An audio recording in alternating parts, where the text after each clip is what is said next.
Praise the Lord. கர்த்தர் நாமத்துக்கு ஸ்தோத்திரம். தேவனுக்கு மகிமை உண்டாவதாக. ஆண்டவராக இயேசு கிறிஸ்து நாமத்திலே அனைவரும் கர்த்தருடைய பிள்ளைகள் யாவருக்கும், கர்த்தருடைய ஊழியத்தை சேர்த்துகிற எல்லா ஊழியக்காரர்களுக்கும் இந்த புதிய மாதத்தின் ஜூன் மாதத்தினுடைய வாழ்த்துக்களை தெரிவித்துக் கொள்கிறேன். கடந்த நாளெல்லாம் தேவன் நம்மளை சுகத்தோடும் மிக எத்தனையோ பாடுகள் நெருக்கத்திலும் தேவன் நம்மை நடத்தினார்.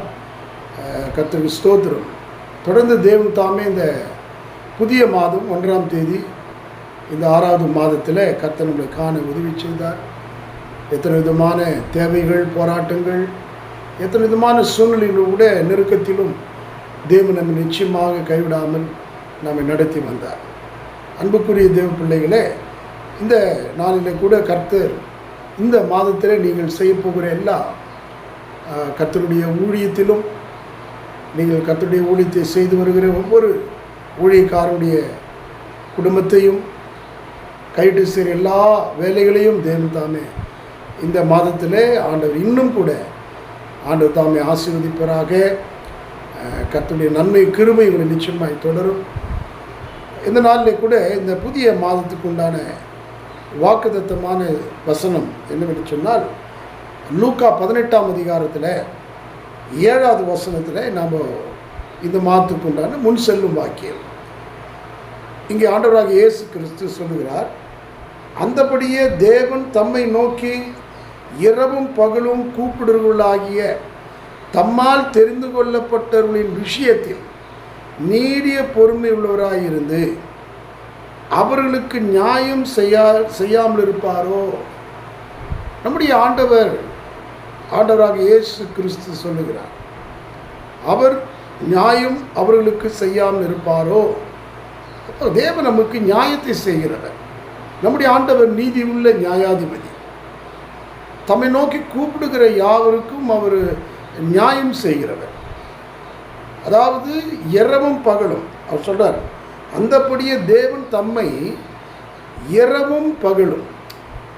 இன்றைக்கி சும்மா ஒரு நிமிஷம் ஜெபம் பண்ணிட்டா எல்லா காரியம் நிறைவேறணும் அப்படின்னு நினைக்கிறார்கள்.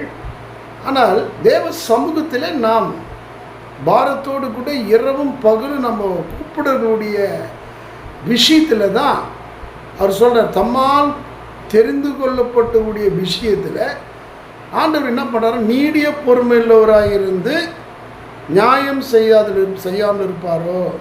அப்போ நீடிய பொறுமையுள்ளவராக இருந்து அப்படின்னு சொல்கிறார். ஏன்னா அப்பப்போ நம்ம ஜெபம் பண்ணிட்டு உடனே நம்மளுக்கு கிடைக்கும் போது இப்போ ஆண்டவருடைய மகத்துவம் என்னன்னு நம்மளுக்கு தெரியாது. கர்த்தர் உடனடியாக நமக்கு செய்கிறவர் தான். ஆனால் நாம் எந்த விதத்திலே அவரை நோக்கி கூப்பிடுகிறோம், எப்படி கூப்பிடுகிறோம், எவ்வளோ நேரம் நம்ம கூப்பிடுகிறோம், நம்ம எவ்வளோ நேரம் ஜெபிக்கிறோம், எவ்வளோ நேரம் கர்த்தருடைய பாதத்தில் நாம் காத்திருக்கிறோம், நம்முடைய காத்திருப்பு எப்படி காத்திருக்கிறோம் கர்த்தருடைய சமூகத்தில், அதெல்லாம் தேவன் பார்க்கிறார்.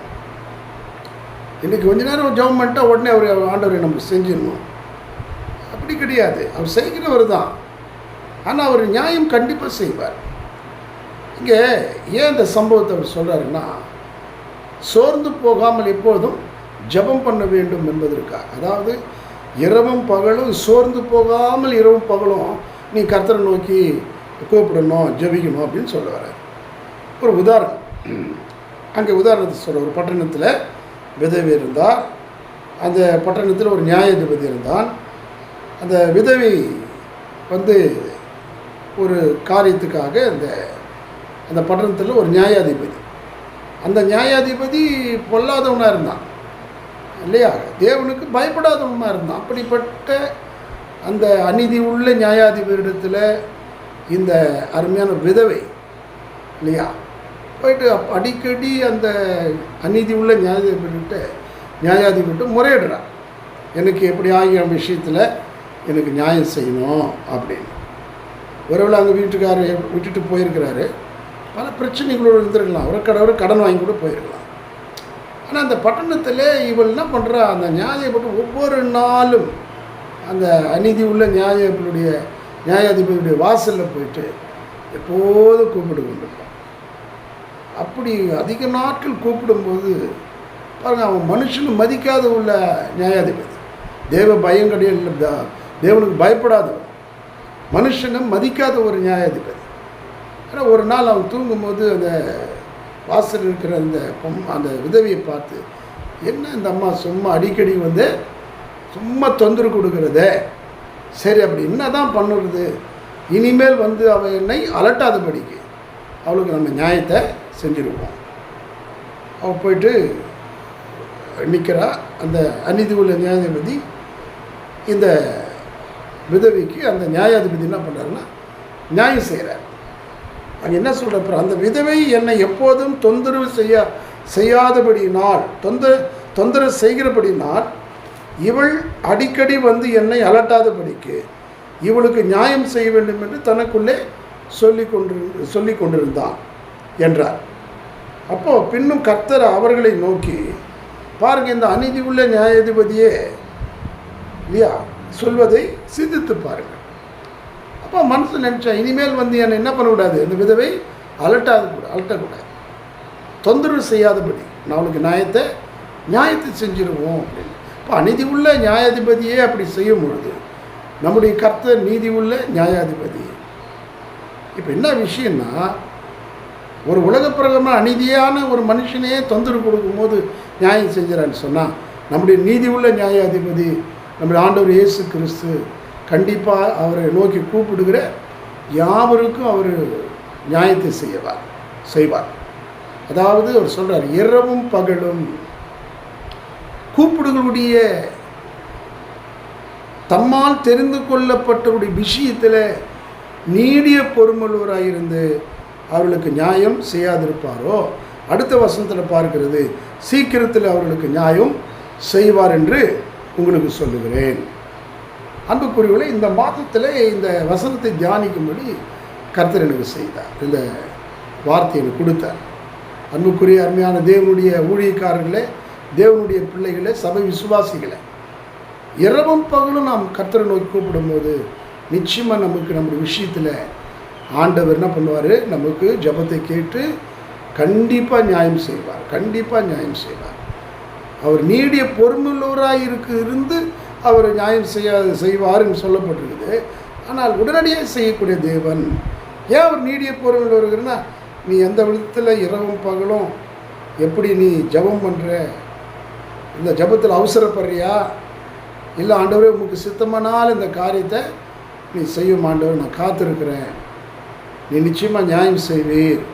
அப்படி அந்த விசுவாசம் நமக்கு இருக்கும்போது கண்டிப்பாக உடனடியாக கூட அவர் என்ன பண்ணுவாராம், அதுதான் அடுத்த வசனம் சொல்லப்படுது, சீக்கிரத்தில் அவர் என்ன பண்ணுவார், நியாயம் செய்வார். அதனால் கர்த்தருக்கு ஸ்தோத்திரம். இந்த மாதத்தில் நீங்கள் இரவும் பகலும் ஜெபிக்கிற, போன மாதத்தில் ஜெபித்த அத்தனை ஜெபத்திற்கும் இந்த மாதத்தில் கர்த்தர் உங்களுடைய ஊழியத்திலும் குடும்பத்திலும் தேவ பிள்ளைகள் செய்கிற வேலை காரியங்களிலும் எல்லாவற்றிலும் நம்ம கர்த்தர் உங்களுக்கு கண்டிப்பாக நியாயம் செய்வார். ஜெபம் செய்யும். அன்பின் பரலோக பிதாவே, இந்த ஆசீர்வதிக்கப்பட்ட நல்ல வேலைக்காய் ஸ்தோத்திரம். கர்த்தாவே, இந்த புதிய மாதத்தை கொடுத்தீர். கடந்த மாதமெல்லாம் தேவன் அவங்களை 5 மாதங்களே கர்த்தரைகளே எத்தனையோ சூழ்நிலைகளே அப்பா எங்களை கைவிடாமல் எங்களை நடத்தின எங்கள் தேவனாகிய கர்த்தர், இதுவரைக்கும் உதவி செய்த எபினேசர் அப்பா, இந்த மாதத்திலும் தேவன் எங்களுக்கு அப்பா இந்த மாதத்துக்கு உண்டான எல்லா காரியங்களிலும் தேவன் எங்கள் ஜெபத்தை கேட்டு அப்பா நீ நிச்சயமாக எங்களுக்கு ஆண்டவர் நியாயம் செய்வீர். ஆண்டவரே எங்களுக்கு பதில் அளிப்பீர், எங்களுடைய கூக்குரலை கேட்பீர், எங்கள் ஜெபத்திற்கு ஒரு நல்ல நன்மையான காரியங்களை கர்த்தர் செய்வீர் என்ற நம்பிக்கையோடு கூட இந்த மாதத்துக்கு உண்டான எல்லா தேவைகளுக்காக, ஒவ்வொரு பிள்ளைகளுக்காக, சபை மக்களுக்காக, ஊழியக்காரர்களுக்காக நான் ஜெபிக்கிறேன். இந்த மாதத்தில் ஊழியத்தில் கர்த்தர் ஆசீர்வாதமாய் இந்த மாதத்தில் இந்த ஊழியங்களை ஆசீர்வதியும். ஆண்டவரே, கைட்டு செய்கிற பிள்ளைகள் செய்கிற வேலைகளை ஆசீர்வதிப்பா, எல்லா தேவைகளையும் செய். என் ஜனங்கள் ஒருபோதும் வெட்கப்பட்டு போவது என்று சொன்னிருப்பான். அப்படியே தொடர்ந்து ஆண்டவர் ஒவ்வொரு குடும்பத்தாரையும் நீர் ஆசீர்வதிப்பீரார். ஆண்டவரே, நாங்கள் சமூகத்திலே பொறுமையோடு காத்திருந்து உங்களுடைய நன்மையான காரியம் நாங்கள் பெற்றுக்கொள்ள உதவி செய்யும். ஆண்டவரே, எங்களுக்கு நீ நியாயம் செய்வீர் என்ற இந்த நம்பிக்கையோடு கூட நாங்கள் விசுவாசத்தோடு காத்திருக்க எங்களுக்கு உதவி செய்யும். இந்த மாதத்துக்கு உண்டான பிள்ளைகள் ஜூன் மாதத்தினுடைய இந்த நாளிலே கூட ஆண்டவரே பள்ளிகள் திறக்கிறார்கள்.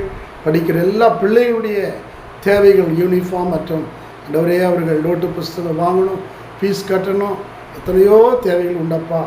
ஆண்டவரே இந்த பிள்ளைகளுடைய தேவையெல்லாம் சந்தித்து ஒருவரும் யாரும் ஆண்டவரே வருத்தப்படாதபடி ஆண்டவரே இந்த பள்ளி திறக்கும் போது எல்லா தேவைகளையும் சந்தித்து பிள்ளைகள் சந்தோஷமாய் போய் படிக்க கர்த்தர் உதவி செய்யப்பா. ஆண்டவரே வேலை செய்கிற ஒவ்வொரு பிள்ளைகளுக்கும் இந்த மாதத்துக்கு உண்டான ஊதியத்தை இந்த தேவன் தாமே கூட்டி தரும்படி ஆட்சிக்கிறேன். இந்த மாதத்திலே நம்முடைய ஊழியத்தை செய்கிற ஒவ்வொரு ஊழியக்காரர்களையும் அவருடைய குடும்பத்தாரையும் அவர் நடத்துகிற சபையும் ஆசீர்வதிக்கும்படி ஜெபிக்கிறேன். கர்த்தர் பெரிய காரியங்களை செய்யும். எல்லா துதிகளை மகிமை செலுத்துகிறோம். மாறாத இயேசு கிறிஸ்துவின் நாமத்தின் மூலம் மிக தாழ்மையோடு ஜெபிக்கிறோம் எங்கள் நல்ல பிதாவே. ஆமென், ஆமென். எங்களுக்காக ஜெபம் பண்ணுங்க. சத்திய நித்திய வார்த்தை இந்த ஊழியர்களுக்காக ஜெபம் பண்ணுங்க. இந்த யூடியூப் சேனல் பார்க்குறவங்க சப்ஸ்கிரைப் பண்ணாதவங்க பண்ணுங்கள், லைக் பண்ணுங்கள், உங்கள் ஃப்ரெண்ட்ஸுங்களுக்கு ஷேர் பண்ணுங்கள். இந்த ஊழியத்தை தாங்குங்க. கர்த்தர் உங்களை ஆசீர்வதிப்பாராக. மே